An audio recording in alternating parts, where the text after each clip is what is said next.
Buenas tardes. Vamos a dar comienzo a la clase de hoy del tema alcanos. Es la primera familia de compuestos que vamos a estudiar en la química orgánica y es el esqueleto carbonado. Cuando hablamos de esqueleto carbonado nos referimos a la secuencia de átomos de carbono que forman a este tipo de compuestos, ¿sí? a los alcanos.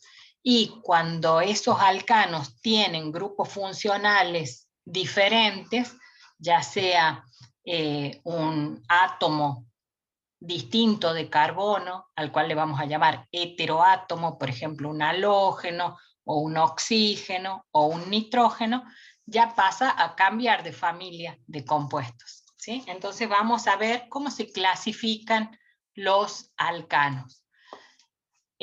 Los alcanos son hidrocarburos. Hidrocarburos son compuestos orgánicos formados por carbono e hidrógeno exclusivamente. Se clasifican en alifáticos y aromáticos. Alifáticos viene del término parecido a las grasas, y aromáticos son compuestos que históricamente eran reconocidos por su olor y por eso le pusieron ese nombre. Ahora, a medida que vamos viendo las distintas familias de compuestos, vamos a ir mencionando las propiedades y un poco más adelante en la materia vamos a hablar también de los compuestos aromáticos. Los compuestos alifáticos se clasifican en saturados e insaturados. Los saturados son los alcanos, donde todos los carbonos de los alcanos tienen hibridación sp3. Mientras que cuando aparece un doble enlace o un triple enlace con hibridaciones sp2, sp, aparecen los alquenos o alquinos, que serían los alifáticos insaturados. Y al doble enlace o triple enlace le vamos a llamar insaturación. ¿Por qué hablamos de saturación? Porque se supone que el carbono, que es tetravalente, ¿sí? Cada carbono tiene 4 enlaces covalentes para formar, para compartir, y cuando esas 4 posibilidades que tiene el carbono de compartir enlaces, lo hace a través de enlaces con sus orbitales sp3, a eso le llamamos saturado. Entonces, por ejemplo, un carbono que completa todas las 4 valencias que tiene el carbono con hidrógeno, se dice que está saturado, ¿sí? Entonces ustedes lo que tienen que ver es que cada carbono sea sp3 y que esté completado con hidrógenos. Muchas veces en la estructura no se dibujan los hidrógenos, pero uno sobreentiende que está saturado con hidrógenos, es decir, que va a tener tantos hidrógenos haga falta para completar la tetravalencia, ¿sí? Entonces, yo sé que a veces es difícil de visualizar, por ejemplo, si uno dibuja con estas fórmulas de palitos, cuántos hidrógenos tiene cada carbono, porque no se los explica, no se los explicita, pero en esta situación, por ejemplo, que tenemos un ciclo de 4 carbonos y 2 palitos, cada palito que no dice nada, termina en un carbono que tiene tantos hidrógenos como haga falta para completar esa tetravalencia, ¿sí? Esto normalmente uno ya no lo explica después, y cada vez que uno dibuja así un palito, se sobreentiende que es un grupo metilo, CH3, ¿sí? Pero acá se los explico para que ustedes tengan bien presente de por qué omitimos ponerle todos los hidrógenos. Es porque se vuelve muy complicada la molécula, aún en esta, que es una molécula chica, cuesta ponerle hidrógenos. Por ejemplo, cada uno de estos carbonos ya tienen 3 enlaces, quiere decir que le falta el cuarto. Entonces, si yo hablo de saturado, tengo que ponerle tantos hidrógenos como hagan falta para completar esa tetravalencia del átomo de carbono, ¿sí? Y yo tengo entonces que visualizar que son todos enlaces simples, hay solamente enlaces de tipo sigma, y que la hibridación de todos los carbonos en esta molécula es de tipo tetraédrica, es decir, una hibridación sp3, ¿sí? Esa es la clave de los alcanos. Los alcanos pueden ser cíclicos, como este ejemplo que les puse, que tiene un ciclo, es decir, un anillo, donde se cierra esta conectividad entre los carbonos, o acíclicos, que serían los llamados de cadena lineal. Pero, por ejemplo, una cadena lineal puede tener ramificaciones, por más de que no se cierra ningún anillo, puede haber carbonos que están unidos a más de un carbono. Por ejemplo, este está unido a 3 carbonos. Entonces, ¿cuántos hidrógenos tendría? Solamente uno, ¿sí? Normalmente, en esta fórmula que es de palitos, uno no completa los hidrógenos. Y cada vez que termina una línea, se supone que este es un átomo de carbono que va a tener tantos hidrógenos como haga falta para completar la tetravalencia, ¿sí? Entonces, acá sí le pongo los hidrógenos nada más que a los fines de que ustedes entiendan cómo es esta fórmula. Por ejemplo, este carbono está enlazado a 3 carbonos y quiere decir que le falta el cuarto lugar que se completa, se satura con hidrógeno, ¿sí?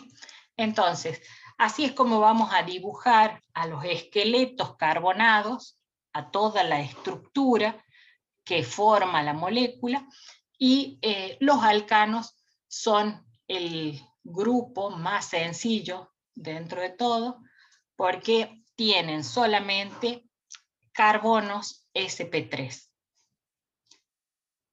¿Alguna pregunta hasta ahí? ¿No? Bueno, seguimos entonces. No, profe.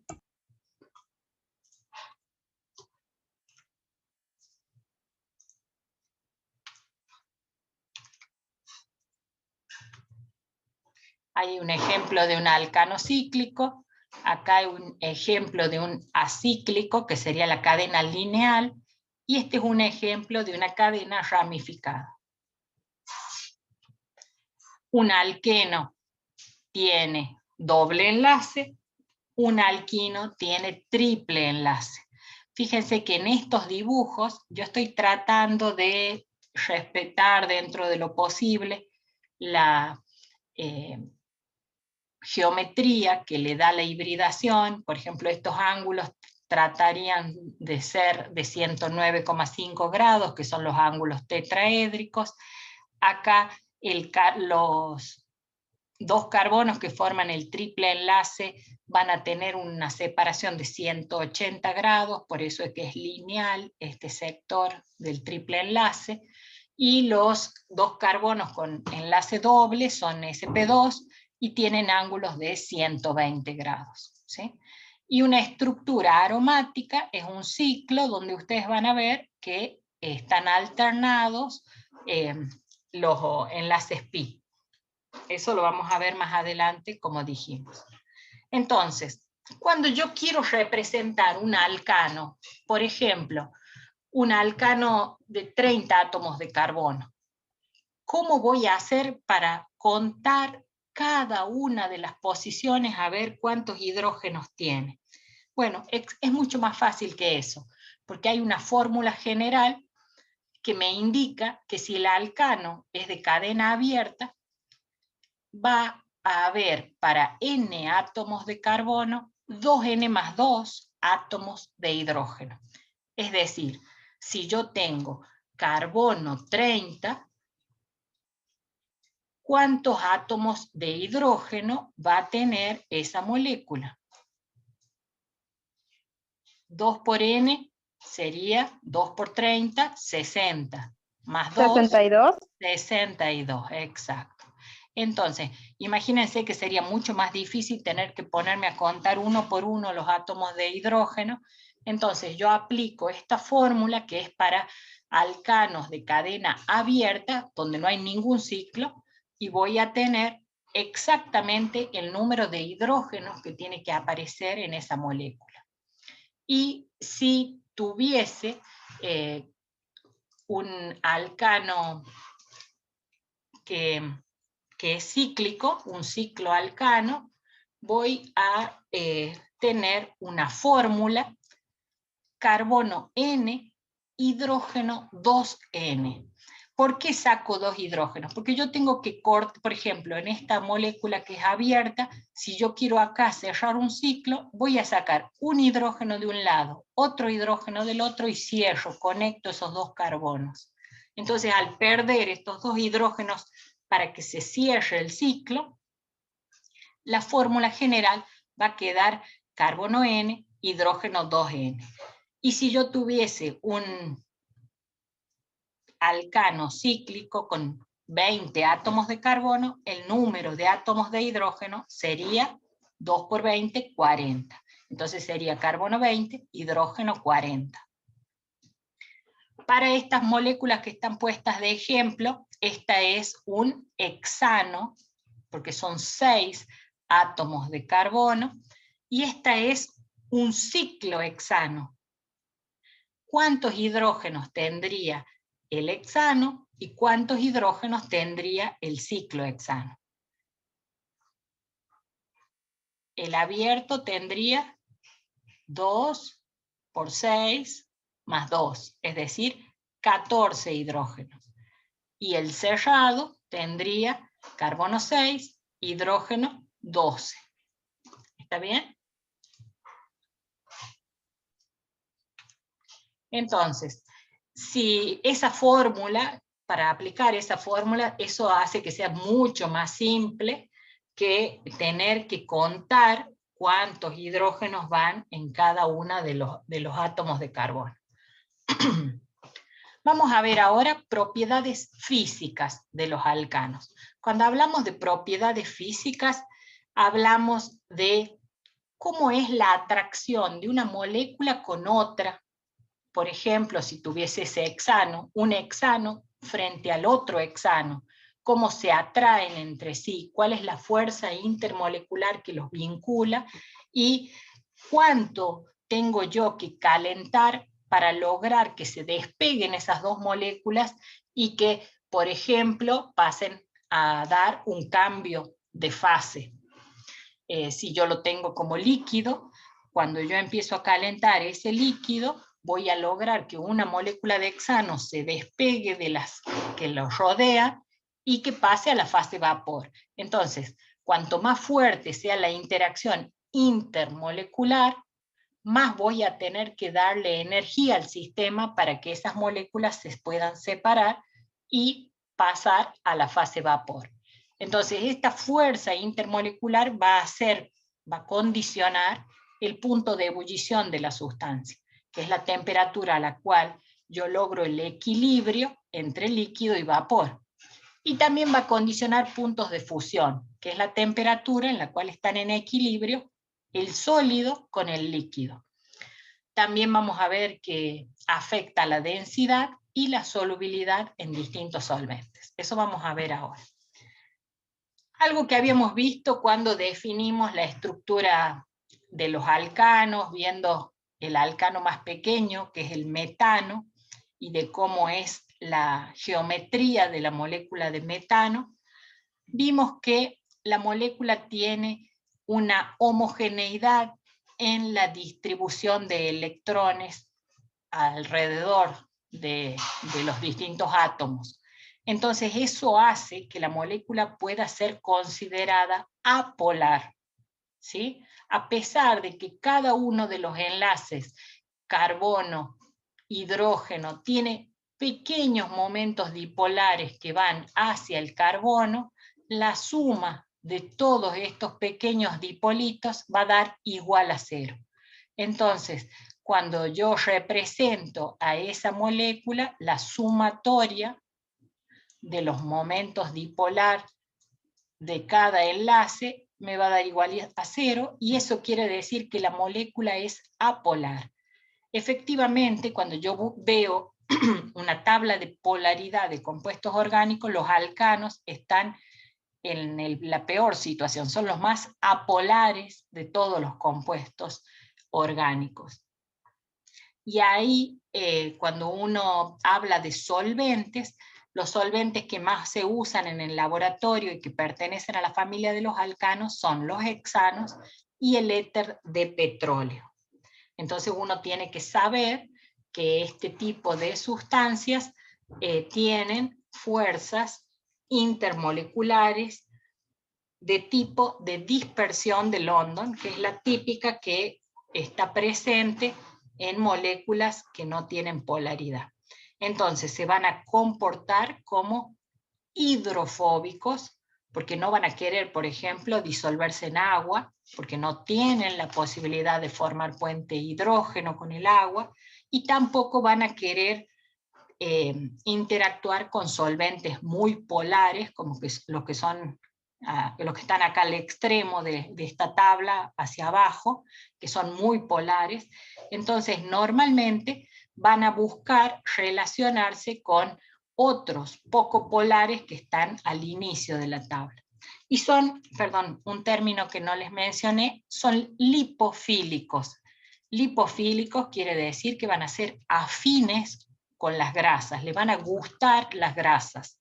Así que este tipo de sustancias van a permitir solubilizar, por ejemplo, el hexano, el éter de petróleo, van a permitir solubilizar grasas, pero van a ser inmiscibles, no se van a querer mezclar con el agua.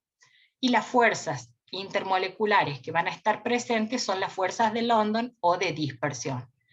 Como habíamos visto, estas fuerzas tienen que ver con pequeños dipolos inducidos que se producen sobre la superficie de las moléculas, y a mayor superficie de contacto, mayor intensidad para las fuerzas de London. Así, para una serie de alcanos de 5 átomos de carbono, son todos isómeros del pentano. Si yo me fijo la fórmula molecular para los tres, es carbono 5, hidrógeno 12, por eso se llaman isómeros, porque van a tener exactamente el mismo peso molecular. Eso quiere decir isómero, mismo peso.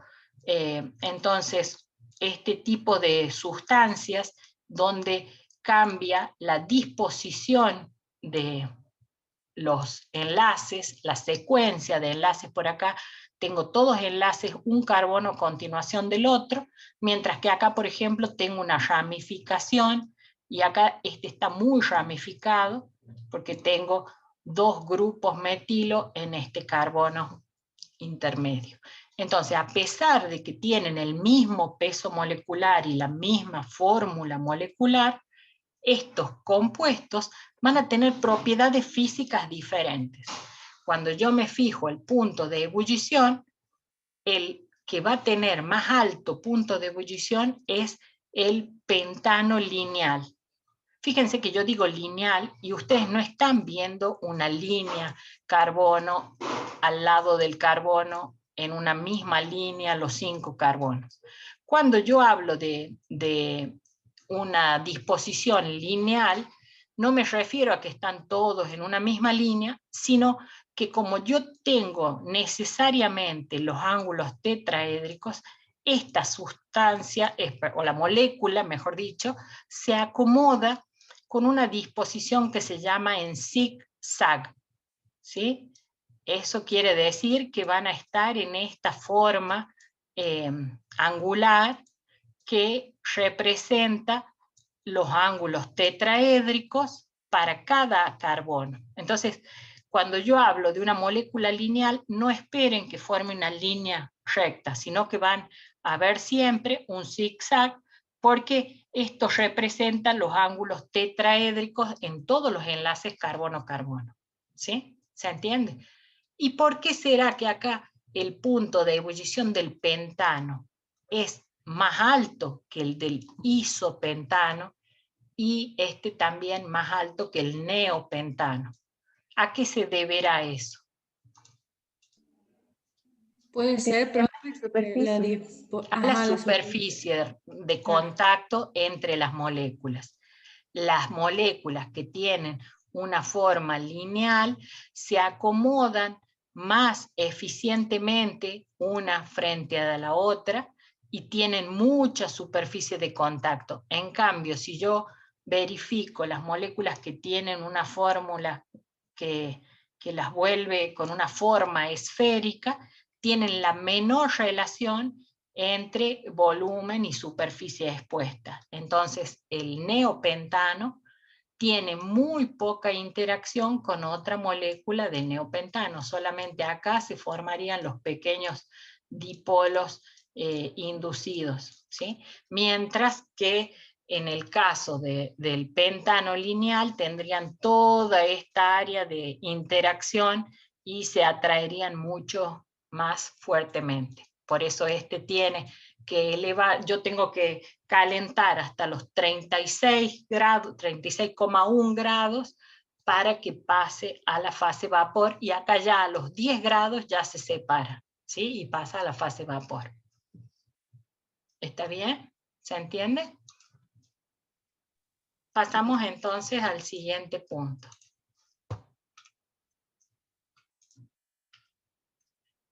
Bueno, el tema de solubilidad. Habíamos dicho que cuando tenemos una sustancia no polar, se va a disolver solamente en solventes no polares. Por eso es que los alcanos van a permitir solubilizar moléculas apolares y cumplir esta regla que es muy conocida, que es simple, pero que realmente refleja lo que sucede, que lo semejante disuelve a lo semejante. Es decir, si es no polar, va a tener fuerzas intermoleculares más efectivas con moléculas que sean también no polares. Bueno, ahora vamos a ver densidad. La densidad es la masa por unidad de volumen. Cuando yo tengo que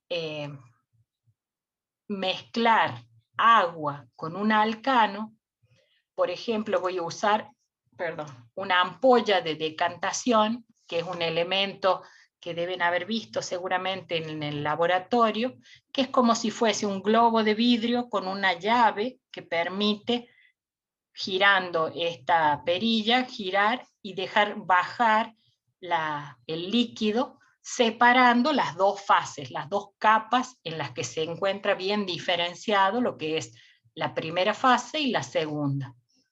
Cuando yo mezclo alcano con agua, veo que son inmiscibles, es decir, son dos fases que se van a separar perfectamente.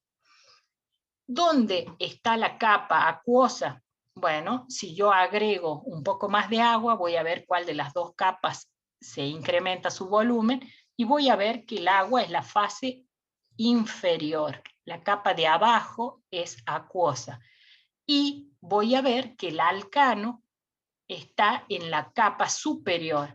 Eso se debe a que la masa de alcano por unidad de volumen es menor que el agua. Y decir que uno a veces dice que el aceite flota en el agua, y eso es porque la densidad del aceite es menor que la del agua. Entonces siempre tenemos como patrón de comparación la densidad del agua, y el valor es muy fácil de recordar, porque el agua tiene una densidad de 1 gramo por mililitro a 4 grados centígrados. Entonces, yo sé que 1 kilo de agua va a ocupar 1 litro solo a los 4 grados centígrados. ¿Y qué pasa con los alcanos? Los alcanos por unidad de volumen son más livianos, y por eso es que van a ocupar la capa superior. Y siempre yo voy a tener en esta mezcla el alcano en la capa de arriba. Fíjense las densidades tabuladas de los alcanos. El metano, que es, bueno, es un gas, pero si yo lo llevo a una temperatura donde lo tenga como líquido, esa densidad va a ser 0,42. Acá recién el pentano está como líquido, ¿sí? Todos los demás son gases. De cualquier forma son densidades medidas en la fase líquida, por lo cual tuvimos que bajar mucho la temperatura para tenerlos como líquidos, porque a temperatura ambiente son gases. En el caso del pentano, que es el primero que entra como líquido, la densidad es 0,62. Comparado con 1, que es el agua, es mucho menos denso. Luego el hexano, el heptano, el octano, incluso hasta el pentadecano, que es 15 átomos de carbono, tiene 0,7690. Eso quiere decir que aún los de cadena muy larga son menos densos que el agua. Entonces siempre van a observar que cuando se mezcla este tipo de familia de compuestos con agua, siempre van a estar en la capa de arriba. ¿Sí? Profe, Sí, sí. ¿todos los compuestos apolares son menos densos que el agua? No, no todos. Vamos a ver algunos como los halogenados que son apolares, por ejemplo, el tetracloruro de carbono es apolar, tiene fuerzas de dispersión, pero es más denso que el agua. Pero en cuanto a los alcanos, alquenos, alquinos y todo tipo de moléculas que no tienen más que carbonos e hidrógenos, es decir, son hidrocarburos, van a ser siempre menos densos que el agua. Muchas Bien. veces en las tablas van a ver que la densidad no les ponen la unidad. Y ahí es donde se meten en problemas ustedes porque no se van a acordar cómo era, si gramos por mililitro, por centilitro, por miligramo por litro. Nunca uno cuando recién está empezando con esto no se acuerda cuál es la unidad. Y les ponen una unidad como adimensional, no les ponen exactamente el valor y a lo sumo les ponen, por ejemplo, 0,62 y les dicen 24,4. En los libros que uno maneja en el laboratorio, que se llaman handbook, que son como manuales, les dan estos datos así. Densidad, que muchas veces la representan con la letra delta, y les dicen 24,4. Y no dicen en qué unidades. Esto quiere decir que medido el alcano, su densidad con respecto al agua, el alcano a 24 grados y el agua a 4 grados, esto es 0,62. Entonces eso quiere decir que es gramo por mililitro igual que la densidad del agua. ¿Sí? Es como dividir en 1 gramo por mililitro, por eso es que se cancela gramo por mililitro con gramo por mililitro y queda adimensional. Pero con estos numeritos de las temperaturas ya les están diciendo que es referida al agua a 4 grados, que es gramos por mililitro. ¿Sí? Pasamos a la siguiente.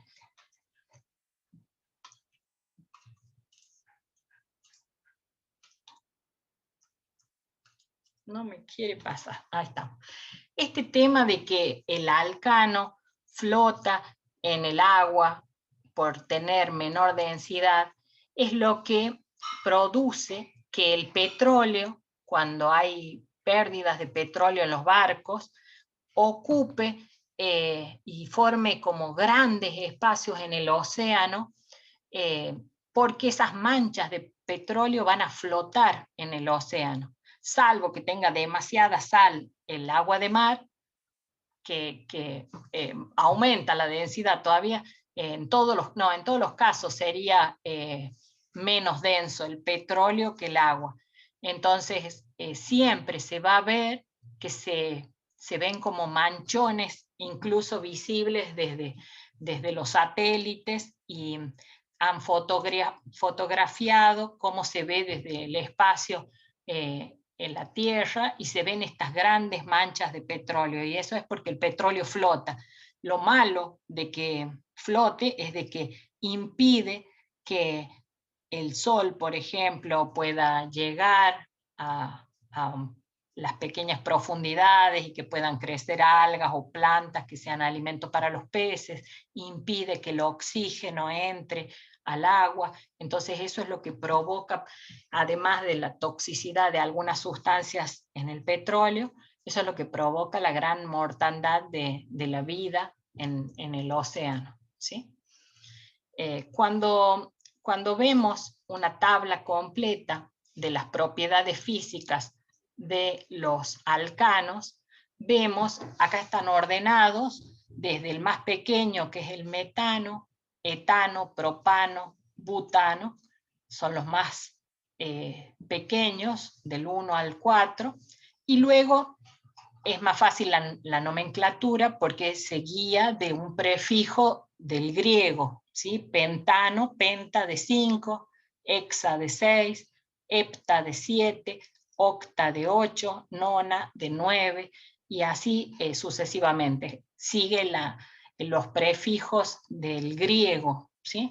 Entonces, para los primeros, que son metano, etano, propano, butano, no queda otra que acordarse. No tengo ninguna reglita mnemotécnica para sugerirles, pero uno de tanto verlos y de tanto hacer ejemplos se acuerda cuántos tiene cada uno.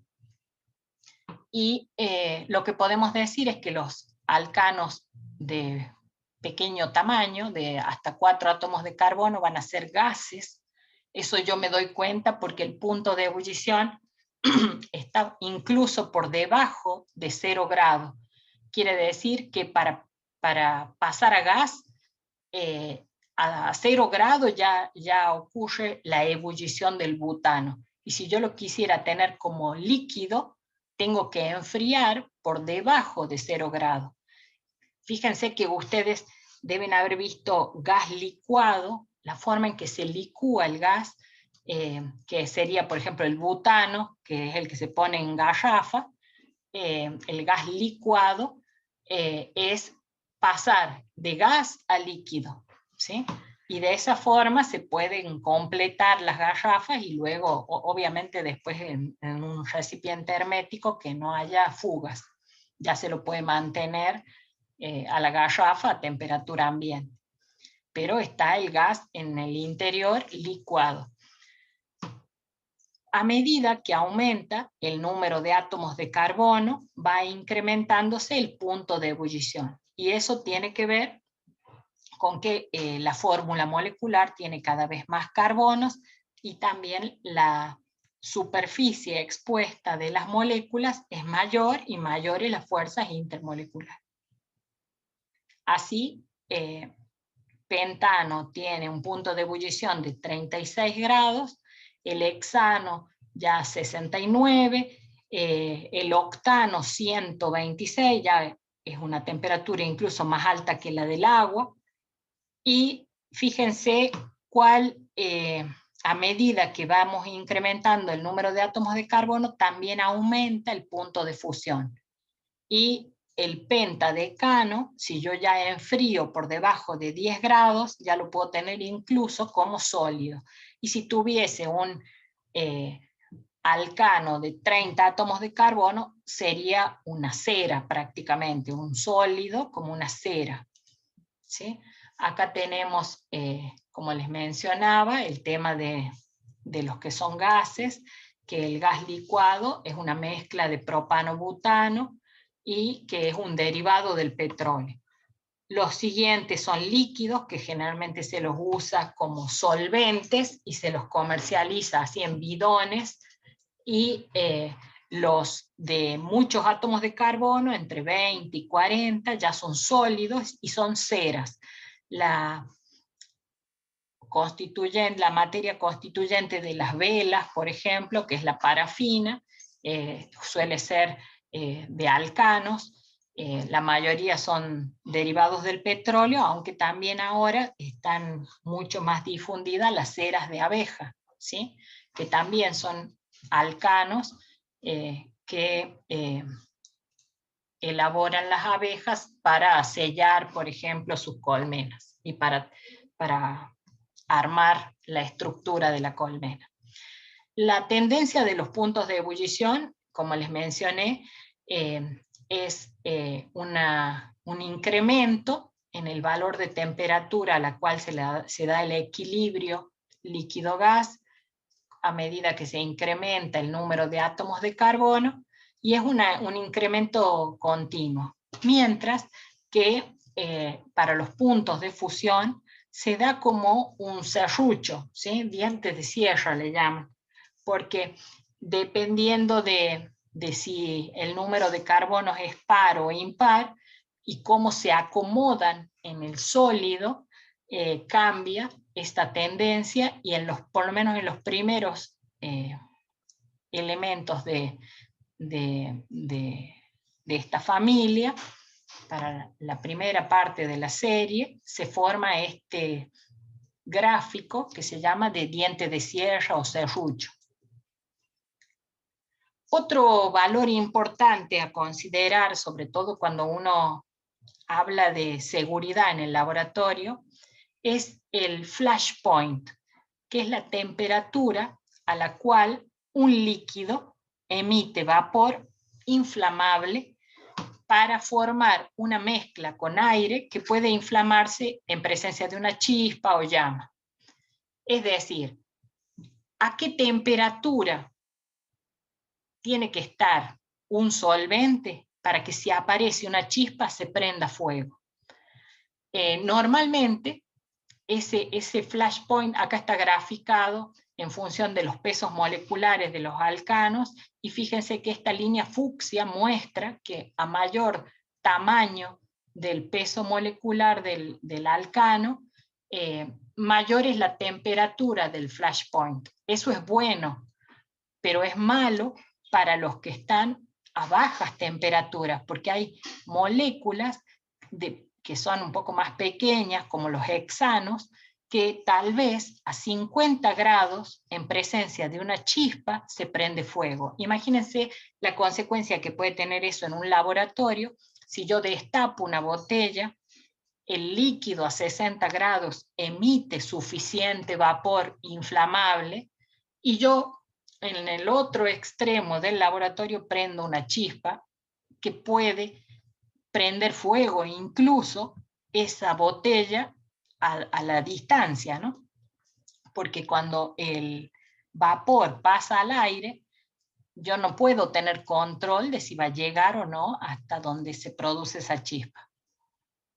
Y el otro valor importante es el punto o temperatura de autoignición, que ahí es a qué temperatura se prende fuego solo, aunque no haya una chispa o una llama.